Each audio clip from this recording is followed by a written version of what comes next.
मेरा नाम धरती। मैं तुम्हारे आगे एक कविता बोलने वाली हूँ, तो सारे ध्यान से सुनो।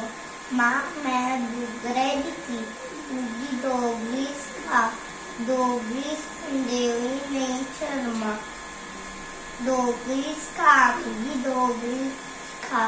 माँ मैं दुगरे थी, उगी दोगली खा, दोगली देवी नहीं शर्मा, दोगली खा, मिगी दोगली खा।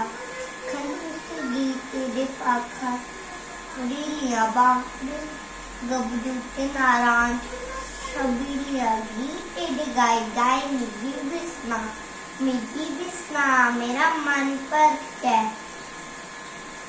जी उच्च उच्च पाक ने पदरे मैदान तारे की तिब्बेदी अपनी के छान थारे थारे दिखो तुम्हें चीली सार लोग गन्युंदा किन्ना गुंदा किने चुंगी लोग किने चुंगा है स्वाव आयदा पुरोना बिन शादिये न जा दोगली खा मिगी दोगली खा दोगली संदेवी नहीं शर्मा। Thank you.